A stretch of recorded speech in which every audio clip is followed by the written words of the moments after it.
Magandang buhay mga kapatid!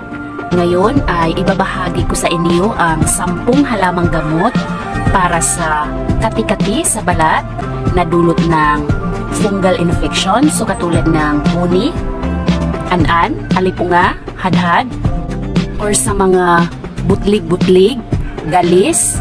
So proceed naman tayo sa 10 halamang gamot.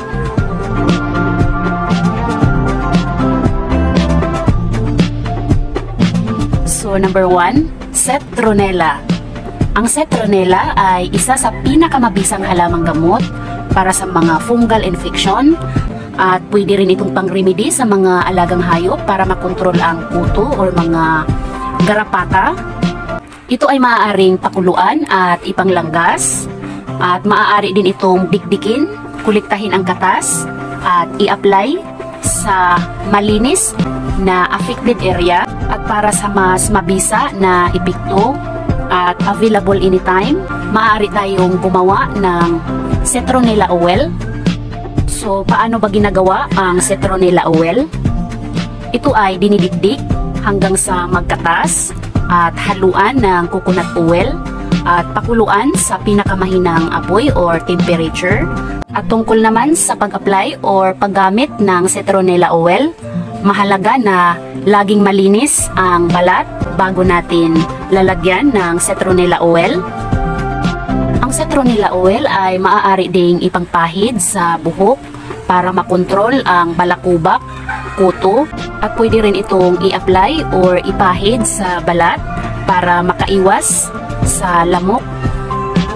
At para sa kung paano or mas klaro na paggawa at kung paano i-identify or ang pinagkaiba ng tanglad at citronella, ilalagay ko ang link sa description below.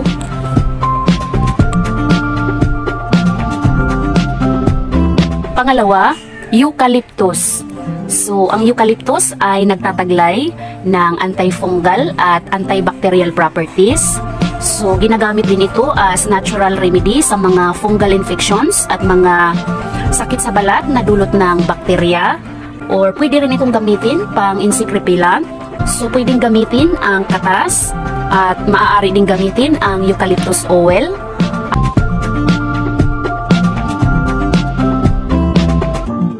Three, so tinatawag ito na malvarosa, citrusa, citronella, at tinatawag din ito as mosquito plant or scented geranium. At ang halaman na ito ay napakabango. So, para siyang pinaghalong citrus at mint. At kilala din ang halaman na ito na pangtaboy ng lamok at mga insekto.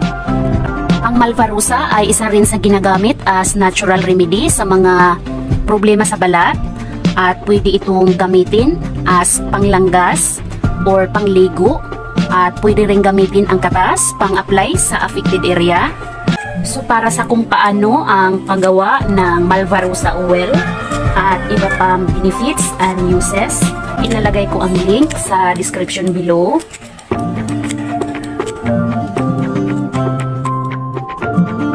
So pang-apat sa pinakamabisang halamang gamot, ito ay ang bayabas. So ang bayabas ay isa sa all-time na talagang ginagamit panggamot sa mga skin disease. At subok na ito na mabisa at safe gamitin. So kahit sa mga bata ay pwede siyang gamitin.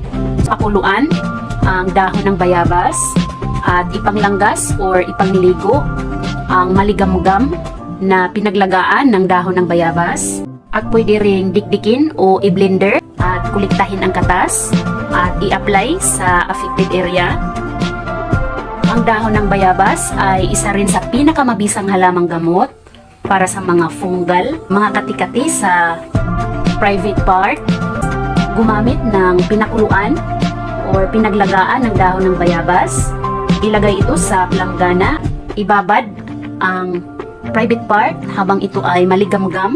So, ibabad ito ng 15 to 20 minutes. At para sa iba pang health benefits and uses ng dahon ng bayabas, ilalagay ko ang link sa description below.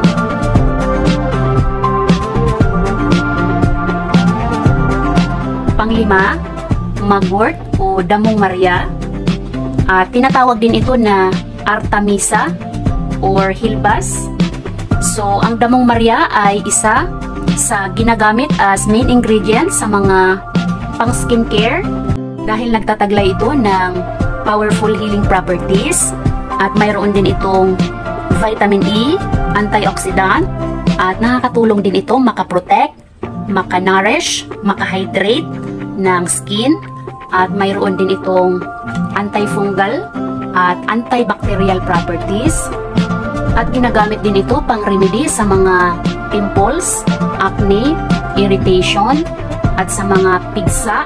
Pwedeng pakuluan ang damong Maria at ipanglanggas or ipangligo at maaari din itong dikdikin at gamitin ang katas pang-apply sa affected area.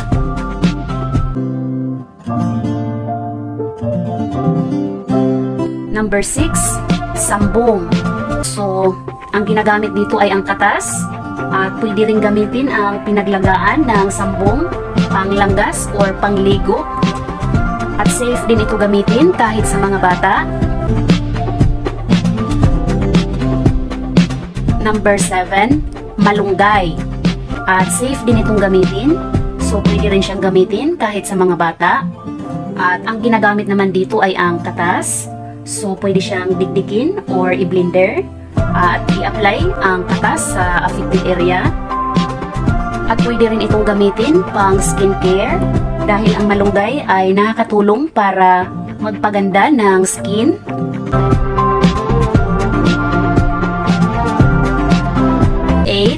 Oregano.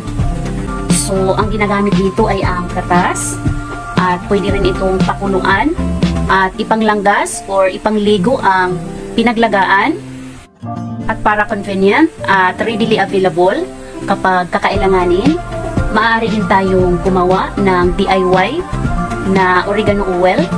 So, sa mga interested, ilalagay ko ang link sa description below.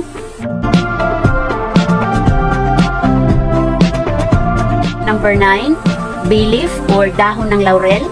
So, ang ginagawa dito is hinahalo sa coconut oil at ibabad ng 1 hanggang 2 buwan at pwede na siyang ipanggamot sa mga fungal infection or mga pangangati ng balat.